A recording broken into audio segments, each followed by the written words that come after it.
Si Bernice. Bernice, come on down! Galing Pilipinas. Palakpakan naman natin. Maraming mga amoy Boracay dito. Daisy yan dyan. Bagong dating din. Blessed morning po sa bawat isa.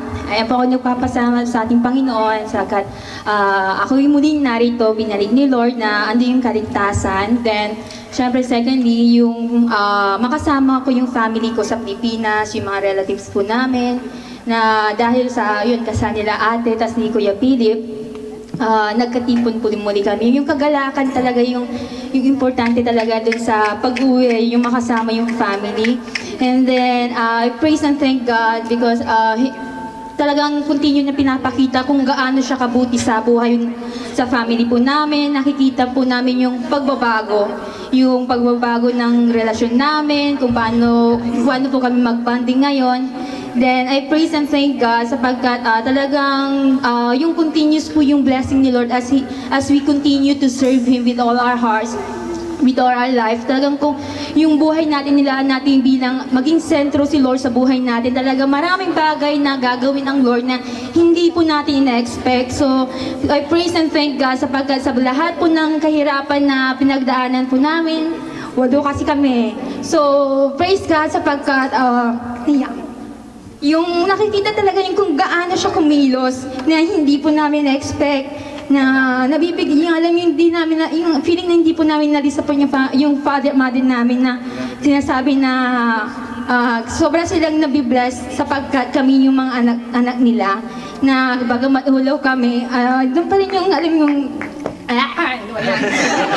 yun, so praise ka sapagkat hindi kasi na ngayon talaga yung ano talaga yung blessing talaga nag-uumapaw talaga yung kagalakan, yung pagpapala hindi namin masukat sa family namin na hindi po namin ine-expect nung magmula bata pa po kasi kami. Talagang yung desire ng puso ng bawat isa sa amin na magtulungan, dapat hindi na maranasan ng susunod na family namin, yung mga pinagdaanan ng family, yung alam yung may waterfalls laging na tumutulo sa bahay namin.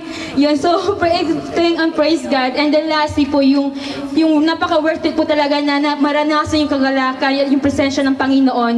Nung umuwi po ako, talagang sobra-sobrang hindi ko po ina-expect na ganun kumilos ang Panginoon sa buhay ko, na talagang dala-dala ko ngayon, na talagang baon na baon. Gusto sa Kanya lahat ng papuri. Amen. Praise the Lord. Yan po ang benefit of being a child of God. Amen. An obedient child of God. Blessing shall flow. Amen. And kung meron mang mga testings and trials, sunod-sunod pa yung mga testings and trials na because I believe in my heart, in my years of ministry, those children of God whom God allows through testings and trials just like Job, God will entrust upon them responsibilities, which is a privilege and an honor, no, to be given to them. So, sabihin mo sa katabi mo, okay lang. Kapag nahihirapan tayo, matatapos din yan. Amen? Pag natapos yan and you hold on to your faith, you can experience immeasurably more than you can ever think of or imagine. Amen? Ang hirap ngayon, 8 kayong babae, no? Ang mo, 8 babae. Praise God. Next is Paula. Si Pao, calm down, Pao. Praise the Lord.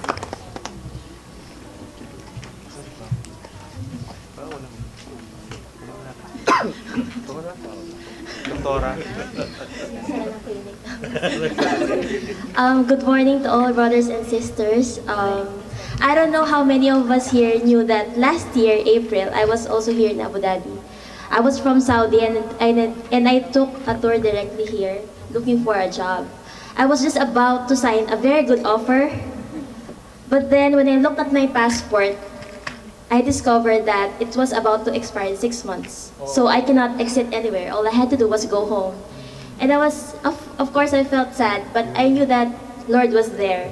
I'm the breadwinner of the family, and that decision was something that was out of my hands. I needed to go home. Exactly a year after, let's fast forward na lang. 6 months I stayed in the Philippines without any job. And then For some reason, the Lord brought me here with license and everything. Got a nice job at a home care, and now I'm promoted as a charge nurse. Yes, I just want to share to all of you that, as the Lord says in Ecclesiastes 3 verse 11, God makes things all beautiful in His time. And we cannot fathom what He has been working on from beginning to end. This is a message to all of us to be faithful to the Lord. I know I am not a perfect person. I've been corrected a lot of times, but let us listen to the corrections of our brothers and sisters because all they want is for our betterment. Let us not rob the Lord of what He deserves. Let us give what is due to the Lord. In Jesus' name. Wow! Ano nga? Bata-bata naman charge nurse na to. Praise God. Grace Acosta. Come, Grace. Palakpakan natin po ang Grace.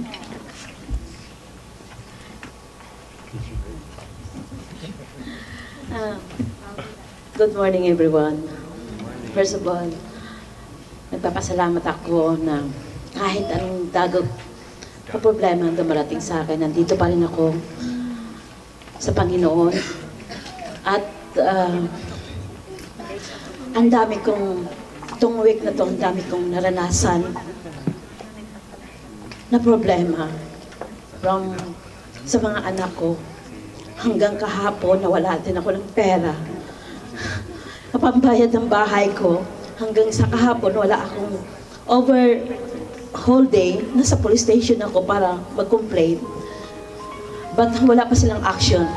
Ngayon umaga na to, nagtawag ako ulit para pong action pa investigation sa kwarto namin. Kasi hindi lang pera ang nawala sa amin, kundi mga alahas din ng mga kasama ko. So, kahapon depressed ako. Iniyak ko na lang todo. Kasi kung hindi kami makabayad ng bahay, baka papalayasin kami sa kalsada kami. Kalsada kami pupulutin. So, iniyak ko lang na iniyak hanggang sa nagdasal na lang ako na bibigyan niya ako ng strength. At sa lahat kasing may problema din ako sa mga anak ko. Inaabuso ngayon. Hindi ko alam kung paano ko masolve. Gusto ko rin umuwi. Itong 2062 kasi lang wala pa akong ticket. At hindi ko alam kung papayagan ako. Sabi ko, leave just 2 weeks emergency leave. Kaso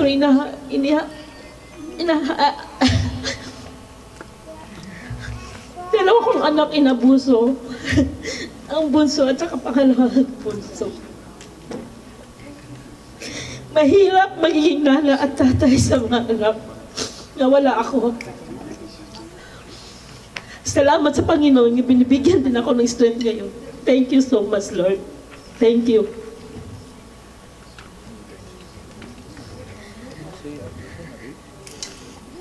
Muntik na na-rape. Ang isa kong anak ang bunso talagang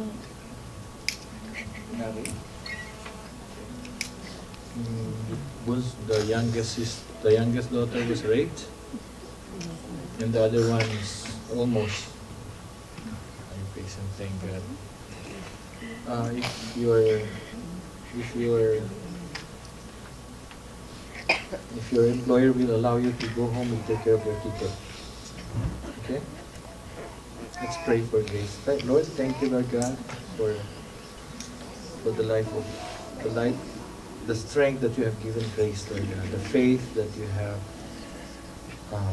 given her, no matter what happens to her, Lord God,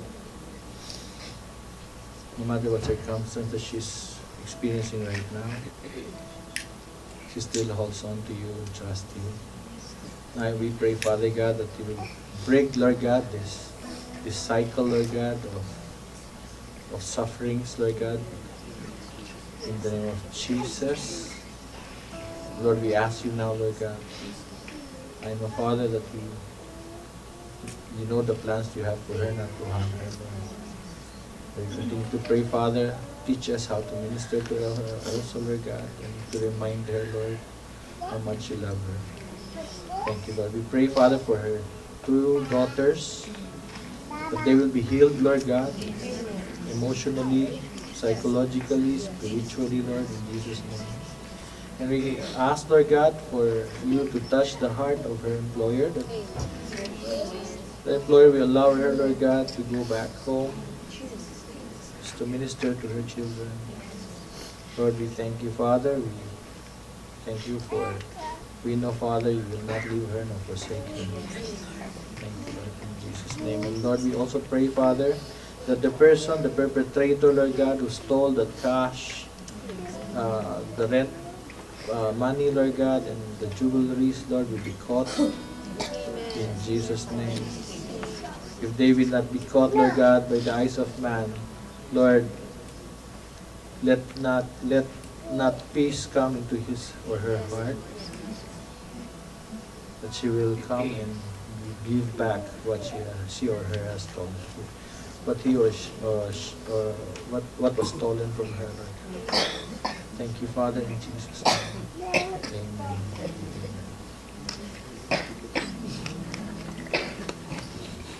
Praise the Lord. And last, not the least, is Brother Dong. Dong. Palakpakan natin si Brother Dong.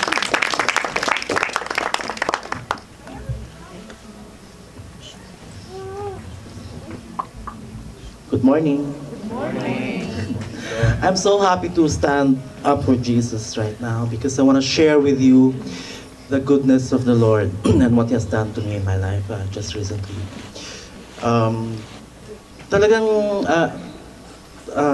We are serving a living God. And it's true to, nangyari ito sa akin last 9th, May 9, na pinapulis ako ng amo ko. Bigla-bigla yun, out of no reason at all. I don't know kung saan nanggaling yung galit niya, no? Because the day before that, she wanted to take me to Milan. The following day, eto na, pulisan na. But then again, kahit gano'n na nakakalito yung nangyari, I pray to the Lord. Because I leave it up to you, Lord. Ayaw ako pick upin ng police. Ako tsaka yung secretary ko.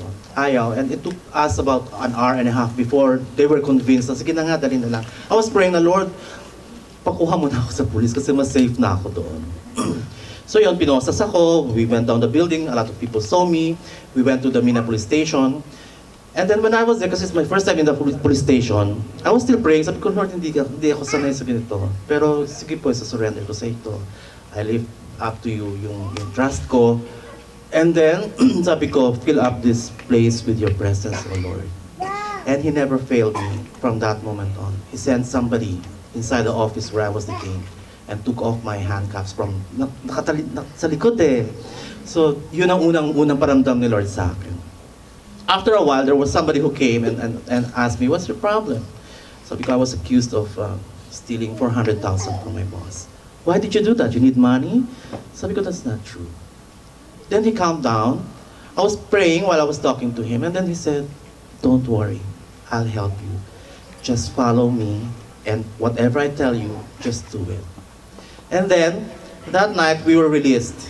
We went home, and then the police told me, anytime natatawag kami sa'yo, report back. The following day, 12 noon, Mina police station called me. In 15 minutes, I was there. I was prepared. Chinelas lang ako, I was wearing a shirt, comfortable. Sabi ko, I am prepared. When I was there, in-interrogate kami. Super high-tech kasi teleconference lang yung interrogation. Tapos may translator.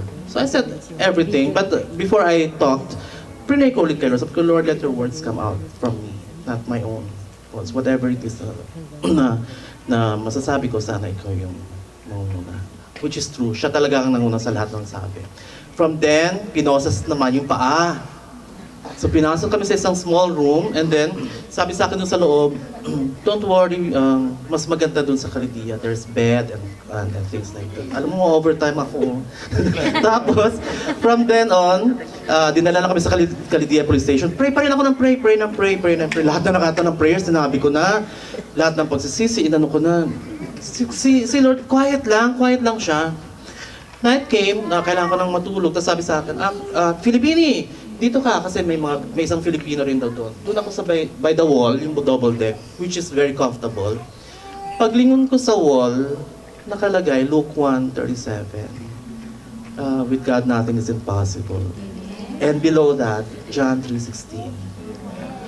Alam mo, it was scratched from something because we were not allowed to bring pens or anything at all. Siguro the key for the locker room kasi yun siguro ginamit niya, pero it was printed very nicely. Sa lahat ng prayers ko from the 9th and 10th day of May, yun yung sinagot ni Lord sa akin. Tapos fear was, I never felt any fear. I was so calm, I was singing the song Still, and then I was so calm, I was so sleepy. I slept more than 10 hours, and then I was just waiting for them to call me to go to the court. The following day, sabi nila, sige, go na ng court. Gabi, pray na naman ako. First time ko na naman sa court, sabi ko. Tapos, naniniwala rin ako, his delays are not denials, yes. Walang translator, 3 hours kami nag-aantay. Walang translator, so pinauwi na naman kami. The following day, morning, sabi nila, o sige, punta na naman ang court. Tinawag yung first batch, hindi ako natawag. Sabi ko, baka bukas pa. And then, after an hour, tinawag ako. And then we were brought to the court. There was some sort of a dungeon where I saw hundreds of prisoners and there were only 2 Filipinos, me and the other. Tapos, pinakyat kami sa taas. Wala rin translator. Parang may dumaan lang na, Nasir, come, Filipini, ganyan. Biglaan lang. Yun din na naman sagot na naman ni Lord. Yung sabi ko, Lord, ikaw nang bahala. I-fill up mo lang ulit yung place na to and touch the heart of the people who's going to handle me. And then we were na-translate na lahat and everything. Pinapirmahan ako. Tapos it's in Arabic. I remember Miguel never signed anything in Arabic. And then I asked the Filipino, what is this? Sabi ko, this is in Arabic, walang English. Sabi niya, ito yung statement mo. Then I signed and then sabi nila, give me your passport and you're free to go. Now all these things that happened to me, sa society parang, ano ba yan, designer na kulong, parang, pero hindi. This is the greatest blessing that the Lord has given to me because He put me here kasi meron siyang purpose for me. Ngayon, I have all the time to serve Him. I have no reason at all to say, may pasok kasi ako eh. Wala na akong rason. Ngayon, all my hours or the whole of my life is for You, Lord. And I praise and thank You, Lord, for giving me this situation in my life. And thank You, Lord. To God be the glory. Praise God.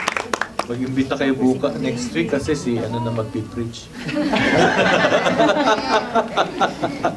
Praise God. Palakpakan natin ang Panginoon. God is good. God. This is what God is teaching all of us, to trust Him. Amen? With all of our heart.